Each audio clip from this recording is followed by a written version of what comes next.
Good morning, all of you. This is Mr. Titus from Salem classes. So, students, today we will discuss about chapter number 4, Landscape of the Soul. So, already we have discussed part 1, and this will be part 2. And previous we have discussed about the European painting and at the same time Asian painting, means Chinese painting. So we have discussed that, and today we will discuss about the last part of this chapter. This is called the second part, getting inside outsider art. So before entering to this video lecture, I would like to request you, if newly you are watching, either visiting my channel, please subscribe it and hit the bell icon. At the same time, forward it to your friends and your relatives. So here, when French painter चीन, तो इस chapter को entry करने से पहले थोड़ा मैं आपको कुछ समझाना चाहता हूँ। जैसे कि यदि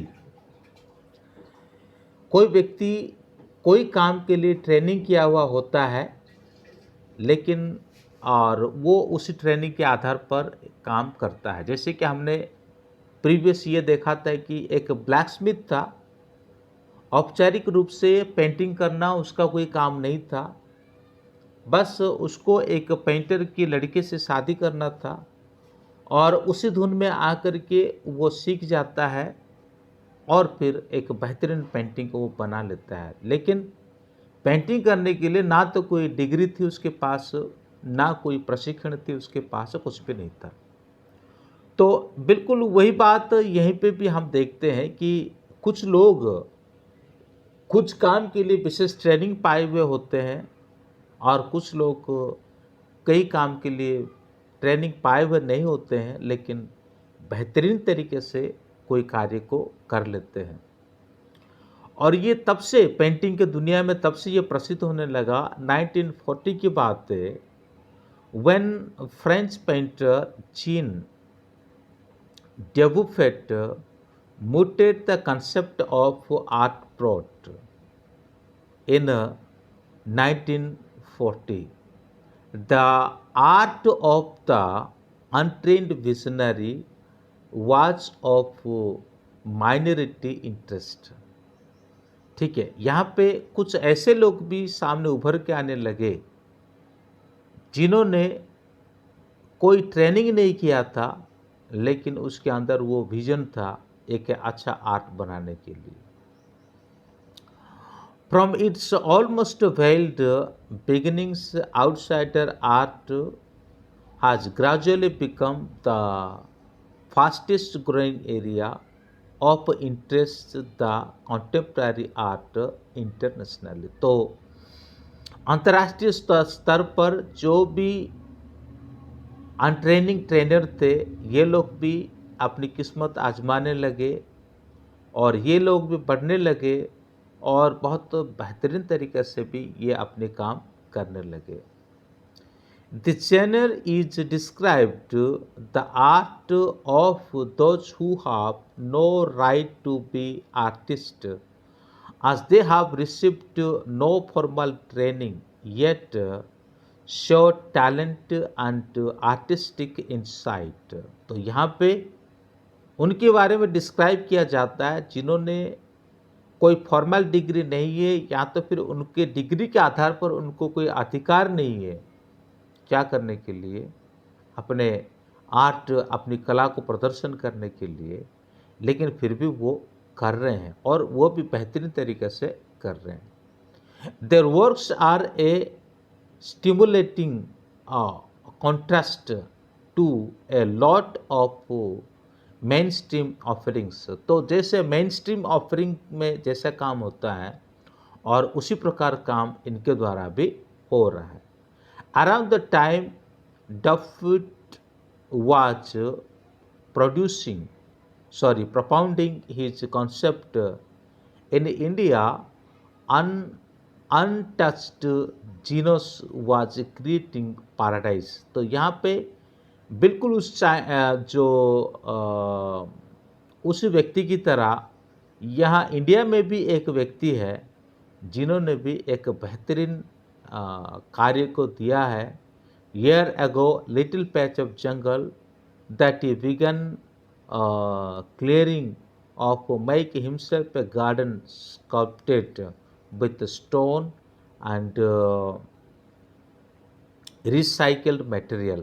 ये आप देख सकते हैं, ये फ़ोटो है ना, ये चंडीगढ़ का है।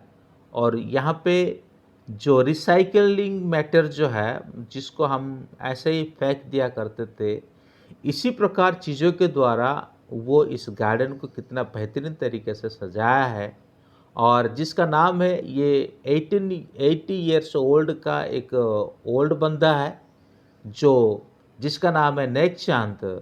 एंड आप यहाँ पे देख सकते हैं कितने बेहतरीन तरीके से उन्होंने, और ये लगभग बहुत बढ़िया से, मेरे ख्याल से 2005 की बात है ये, दो रॉ मटेरियल्स को लेकर के उन्होंने इसको बनाया। और यूके का जो मैगज़ीन है इस बात को भी, और जैसे आउटसाइडर आर्ट पब्लिकेशन का आउटसाइडर लोगों के बारे में जहाँ लिखा जाता था, इनके बारे में भी लिखा जाता है। जो ये जो रॉक गार्डन है, ठीक है, ये रॉक गार्डन, और ये खास करके नेक चांद के द्वारा डिजाइन किया गया था। तो यहाँ पे हम एक ही चीज़ तो हमने देखा है, और जैसे इन्होंने जो कार्य किया है, और ये कार्य का जो चर्चा और यूनेस्को में भी हुआ है। तो कहने का मतलब ये हुआ कि आप औपचारिक ट्रेनिंग ले रहे हो नहीं ले रहे हो, है ना, लेकिन आपके पास अगर टैलेंट है, अगर आपके पास टैलेंट है तो डेफिनेटली, और आप कुछ बेहतरीन तरीक़े से कुछ काम कर सकते हो। ठीक है। मैं आधा अधूरा पढ़ देता हूँ क्योंकि ऊपर वाला मैंने एक्सप्लेन कर दिया। सिर्फ इतना ही है मेन चीज़, इसमें और लाइन वाइज ट्रांसलेशन करके और इस तरह का समझाने का कोई ज़रूरत नहीं है, मैं सिर्फ पढ़ ही देता हूँ आपके लिए। The nation of art brought or raw art was of work that were in their raw state as regards culture and artistic influences। तो जो रॉ मटेरियल्स है, उस रॉ मटेरियल्स के द्वारा ये चीज़ों को बनाया गया है। Anything is everything, anything and everything from A tin to a sink to a broken down car could be material for a work of art। एक टूटा हुआ कार जो होता है ना, बिल्कुल कुछ काम का नहीं रहता, उसी को भी डिजाइन करके कुछ बनाया जा सकता है, कुछ दिखाया जा सकता है। Something nature has taken to touching heights and recognizing his art as an outstanding testimony of the differences a single man can make when he lives his dream।